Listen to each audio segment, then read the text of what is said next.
Time for a little bit of a Sunday coffee on your Monday, I suppose. Hopefully a delightfully chill way to start your Monday. I've already pre-portioned the beans out because my scale is dead.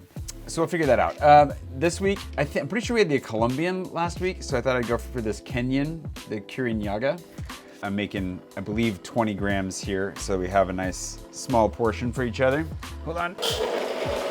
Oh, it smells so good. I'm retiring the Good News mug this week just because I know that this one has been the most popular mug so far. I thought I'd bring the old Space Invader back. This one, for those of you that haven't been around for a minute, is my Space Invader. I actually designed this. You'll see it on a bunch of like the hats that I used to wear. So I thought I'd drink out of this one this week just for nostalgia's sake.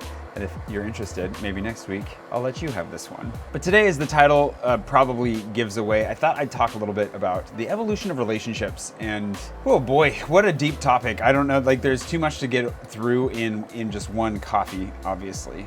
But one of the things that I thought I would share is how I've learned to distinguish the difference between neutral people and toxic people, and how actually you can kind of treat both of them similarly and get good results out of it. That result ultimately being a happier, healthier you. We want to be surrounded by good people and we want to have good friends, but at least for me, it was pretty hard to know exactly what the difference was. Like what are good friends is probably a good starting point to ask this question. Then, you know, how do you deal with the ones that don't really end up matching up? The results of so many of the situations I found myself in over the years demonstrated that I tended to gravitate towards people that weren't necessarily the best for me. This goes back to like processing relationships and through therapy, getting to know ourselves and understand ourselves. Because what we're all looking for in relationships is going to be different. Some of us are more outgoing, some of us less so. Some of us really want to see and know a whole bunch of people, and some of us are really happy with just a few. And there's nothing wrong with existing on either end of that spectrum or anywhere in the middle, right? Knowing how we get energy, how we feel loved, how we interact best with the world is just an important part of coming to know ourselves, and as a result then coming to be a better friend ourselves, which is kind of the second part of the question that we'll get to down the line, which is, what does it mean to be a good friend to others? So to keep this from wandering into like insane territory, because obviously the discussion about friendships and relationships could go on forever, and I'm not necessarily an expert. I feel like I'm learning so much about my friendships, about relationships as a whole. And one of the things that I want to share today then is something that's really been helpful. Basically setting myself up to succeed for friends. Rather than getting like aggressive and having to say like, oh yeah, get rid of the toxic people, or oh, you have to do this or do that. I think that there's one simple thing that you can actually do that will kind of serve as a litmus test for where you're at with your friendships. And that's basically just letting people go. There's that famous saying that if you love something, you let it go. And if it never comes back to you, it wasn't yours to begin with. I think that actually holds very true for all relationships. I don't think you should be passive in relationships. I don't think you should just be open-handed waiting for butterflies to land on your fingers. But I do think that if you hold really tightly, you don't give yourself an opportunity to see who's actually going to be there should you let go. Relationships require a lot of intentionality, proactivity. I'm trying to get better at that all the time. I was talking about this with a friend recently, that I would actually like to build a solid spreadsheet to keep track of friends, where they are, what's going on in their lives, the last time I talked with them, just as a way of reminding myself like, oh crap, I haven't reached out to so-and-so in a while, and I would like to do that. Jenica, if you're watching this, I sent my friend Jenica a text recently because I just realized I hadn't talked to her in a while. And it can be really easy to accidentally let friendships wander off that you do want to keep close. So I'm not saying that you shouldn't put effort in. In fact, I'm saying quite the opposite. You should put a lot of effort in. However, knowing where to put the effort in and with whom is the real trick. Like that's not easy. What is also not easy is remembering apparently to give myself somewhere to put this so I don't have to get up. A little coffee for you here. Thompson & Thompson mug. A little coffee for me with my homegrown Invader mug. I think I took a little bit more than my fair share. Sorry about that. What probably a lot of people are struggling with in the midst of loneliness is holding on to friendships that they should probably let go. I certainly did this. At the depths of my loneliness, especially when I was traveling the States as a consultant, I was in airports and hotels all the time. If you don't know that chapter of my life, I was on an airplane every 3.5 days on average for about 2 years. I was deeply, very unhealthily lonely, like full of rage levels lonely. I would, in my rental car, just find myself yelling at the world, and then lying awake at night in my hotel rooms in absolute agony, like genuine physical pain, and with this overwhelming sense that there was nothing I could do about it. And as a result, when I ended up in Paris, I ended up just kind of being open to any and every friendship I could find, which is normal. I think anytime you move to a new place, you gravitate to whoever you have anything in common with, and you just stick to people like glue. I don't begrudge myself that, and I think it's, again, necessary. But because I was in such a really, really unhealthy place in so many ways, I just clung to whoever came my way. And it led me into some not great relationships and some not great situations. Came into contact with a few people in particular who ended up being that definition of toxic, who would go on to badmouth me to other people, talk behind my back, that would sabotage actual relationships. It got a little bit dramatic there for a minute. And then other things that were a step less dramatic, just a little bit more passively toxic. And then you get into this realm of neutral, where you have people that are acquaintances or that you feel like are friends, but are genuinely just fair weather friends or friends of convenience. That it's very convenient because you cross paths all the time, whether that's at work or at a coffee shop or wherever it is that you find a semblance of community. You start to feel like, oh, I see these people all the time, therefore they are my friends. When in reality, they probably aren't going to live up to the expectations you might have for friendship, that people would be there when you need them, that they would be proactive, that they would be kind, that they would reach out, that they would help to take care of you in tough times and just be there for you in good and bad times. So I found myself with a couple of really good nuggets around. Patron is one of those that I met fairly early on in my time here in Paris. But a lot of the people that I met, man, I've got a lot of stories that are not fun, are awkward, are embarrassing for me because they brought out the worst in me. It's not their fault. That makes it sound like it's their fault. I didn't give myself what I needed to bring the best version of myself forward. And so often the worst came out as a result. And I'm not proud of that at all.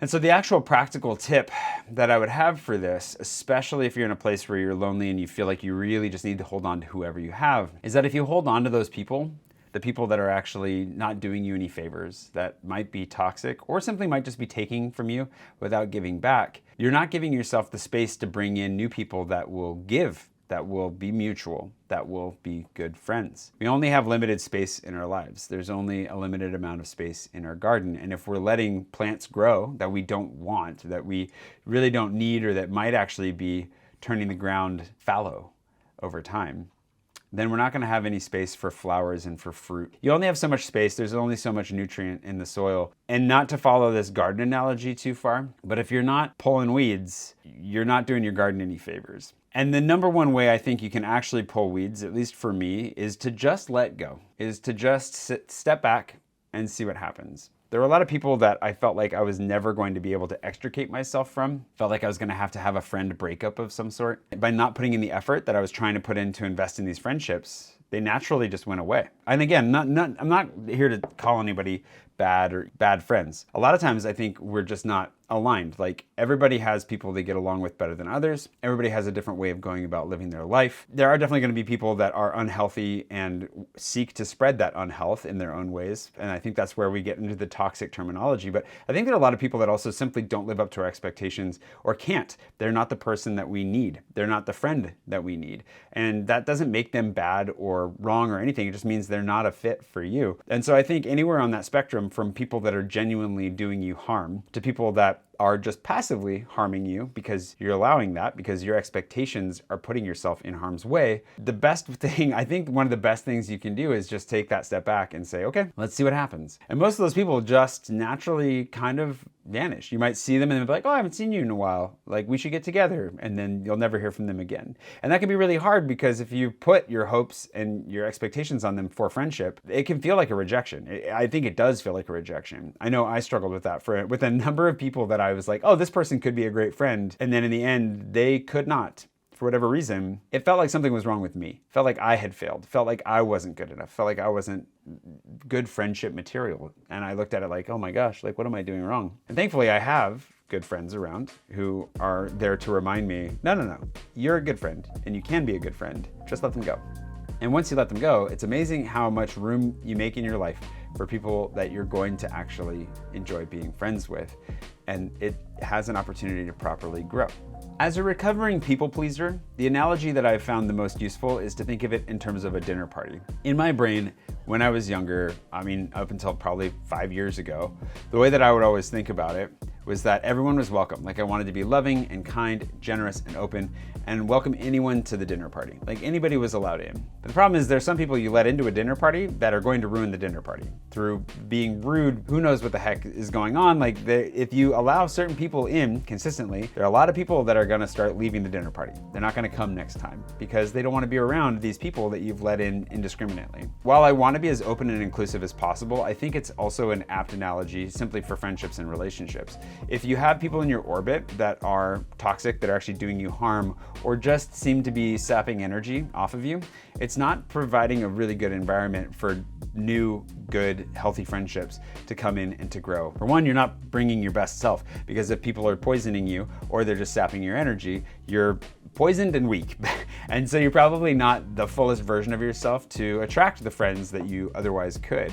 And then on the flip side of that, if you walk into a room and it's full of people that like give you the heebie-jeebies, you probably don't want to spend any time in that room. So don't fill your room with heebie-jeebie people. give yourself some space to let the good ones come in and, you know, let the health take its time and grow. We can't control it. People come and go. Friendships rise and fall. Like there's always change and movement happening, which introduces grief and risk, rejection, and the struggle that comes with it. But at the same time, all of those things enrich your life. And to misquote the bard, better to friend and unfriend than to have never friend at all. And so if I can encourage you at all today, the one thing would be possibly to just trust that you are worthy of good friendship, you're worthy of good people, and to let go of anybody that is just sapping you of your energy today. They can be anywhere from that toxic side of things into the broader neutral territory. Trust yourself in doing that, and then see what comes after. And if there's anybody that comes into your life that you feel like gives you good energy, that really invests in you, that meets you where you need to be met, just make sure you're showing up for them. Make a little bit of extra effort. Cancel or say no to one of the people on the other side of things and say yes to that person instead. It can be really hard, especially if you're a recovering people pleaser like I am, but it's very, very worth it. Thanks to today's patron producer, Katy von Illian, and all my patrons for making it possible, for paying for coffee. Really appreciate that. If you'd like to join them, be sure to go to patreon.com/Jay Swanson. All their names in the credits right now. And then of course, there are a lot of other perks over there. Either way, thank you for watching, and I wish you all the best in your friendships, relationships, and just life in general. It's tough out there. You're not alone. To revisit last week's coffee just for a second, it's gonna be okay. It's gonna be even better than okay. If you can believe that, dude, I promise, like it can be so much better.